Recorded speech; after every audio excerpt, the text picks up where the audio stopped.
एक हादसा जिसने पहली नजर में सबको धोखा दे दिया। सड़क पर माँ और उसके मासूम बेटे की मौत और हर कोई यही मान बैठा कि किस्मत ने एक हंसता खेलता परिवार उजाड़ दिया। लेकिन ये किस्मत नहीं थी, ये एक खामोश साजिश थी जो बहुत पहले ही रच दी गई थी। खबर उत्तर प्रदेश के रामपुर जिले से है। यहाँ पिछले दिनों एक महिला सिपाही और उसके मासूम बेटे की एक सड़क हादसे में बड़ी ही दर्दनाक मौत हो गई थी। लेकिन अब पुलिस ने 40 दिन के बाद खुलासा किया है कि यह कोई हादसा नहीं बल्कि एक सोची समझी साजिश थी। एक ऐसी साजिश जिसे अंजाम देने वाला कोई दुश्मन नहीं बल्कि खुद उसका अपना पति था।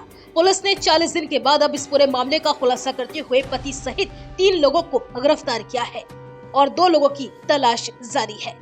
दरअसल 25 साल की लता यूपी पुलिस में सिपाही थी। श्रीवास्तव जिले में वो पोस्टेड थी। 2022 में मिलक थाना क्षेत्र के बेहटरा गांव के दान सिंह से उसकी लव मैरिज हुई थी। वह किराए पर गाड़ियां चलवाने का काम करता है। दान सिंह अपनी पत्नी लता और बेटे लड्डू और ममेरे भाई रवि के साथ बीते 25 फरवरी को नैनीताल घूमने के लिए गया था और वापस आते वक्त कार में आग लग गई, जिसमें पत्नी लता और मासूम बेटा लड्डू जिंदा जल गए। पति दान सिंह ने पुलिस को बताया था वो परिवार के साथ नैनीताल से वापस लौट रहे थे। तभी रात करीब 11 बजे काशीपुर के आंगा गांव के पास सामने से आ रहे एक तेज रफ्तार डंपर ने उनकी कार को टक्कर मार दी, जिससे कार की पेट्रोल टंकी ब्लास्ट हो गई और कार आग का गोला बन गई। वो और भाई जैसे तैसे गेट खोलकर बाहर आ गए, लेकिन उनकी पत्नी लता और लड्डू कार में ही फंसे रह गए। उसने आगे बताया कि बेटा जिंदा जल गया। बड़ी मुश्किल से लता को कार से बाहर निकाला और उसे दूसरी कार से 5 किलोमीटर दूर दिल्ली लखनऊ हाईवे पर संजीवनी अस्पताल लेकर पहुंचे, जहां डॉक्टर्स ने उसे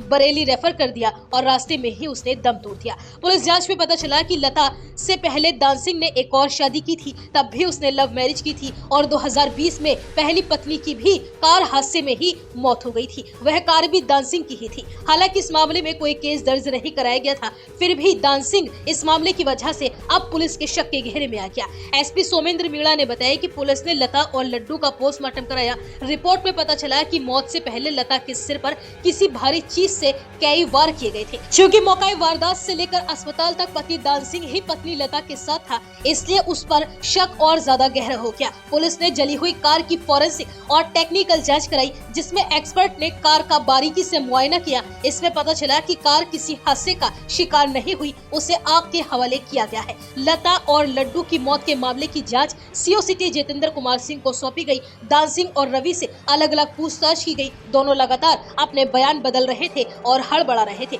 चूंकि इस मामले में लता के मायके वालों की तरफ से कोई शिकायत नहीं कराई गई थी, इसलिए पुलिस ने उन्हें छोड़ दिया, लेकिन अपनी जांच जारी रखी। पुलिस ने दान सिंह और रवि की कॉल डिटेल निकाली। 25 फरवरी यानी वारदात वाले दिन सभी की लोकेशन देखी गई और इस दौरान आसपास एक्टिव अन्य मोबाइल नंबरों को भी पुलिस ने ट्रेस किया। इससे पुलिस को प्रदीप, नूर हसन और सलमान के बारे में पता चला। पुलिस ने 4 अप्रैल को दान सिंह को हिरासत में ले लिया और उससे तीनों संदिग्धों के बारे में पूछताछ की गई। उनके नाम सुनते ही दान सिंह के होश उड़ गए। पुलिस की सख्ती से पूछताछ में वो टूट गया और उसने अपना जुर्म कबूल कर लिया। दान सिंह ने पुलिस को बताया कि उसने नैनीताल घूमने का प्लान अपनी पत्नी को मारने के लिए ही बनाया था।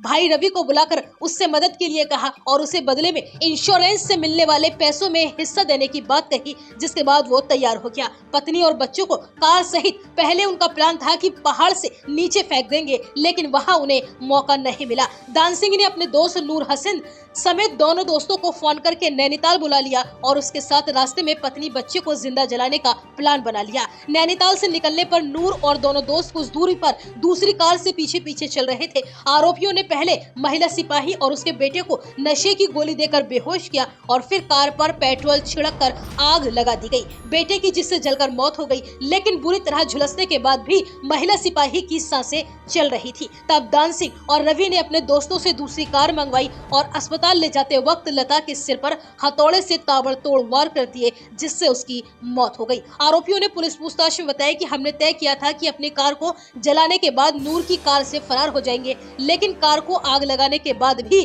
पत्नी बच गई थी। फिर उसे नूर की कार में लिटाकर हथौड़े से उसके सिर पर वार करके उसे मार डाला गया। पुलिस ने बताया कि हत्या के पीछे आर्थिक लाभ और बीमा क्लेम की मंशा सामने आई है। साथ ही दान सिंह के किसी अन्य महिला से संबंध होने की भी बात सामने आई है। पुलिस फिलहाल इस पूरे मामले में अभी आगे की जांच कर रही है। पुलिस ने बताया कि महिला सिपाही और उसके बेटे की हत्या में पति दान सिंह, उसका भाई रवि, प्रदीप, नूर हसन और सलमान शामिल थे। इनमें से दान सिंह, नूर हसन और सलमान को फिलहाल गिरफ्तार कर लिया गया है, जबकि रवि और प्रदीप फरार हैं। इस पूरे मामले में एसपी सोमेंद्र मीणा ने मामले का खुलासा करने वाली पुलिस टीम को 25,000 रुपए इनाम देने की भी घोषणा की है। उन्होंने कहा है कि फरार आरोपियों की तलाश में पुलिस लगातार दबिश डाल रही है और जल्द ही उन्हें भी गिरफ्तार करके इस पूरे मामले का खुलासा कर दिया जाएगा।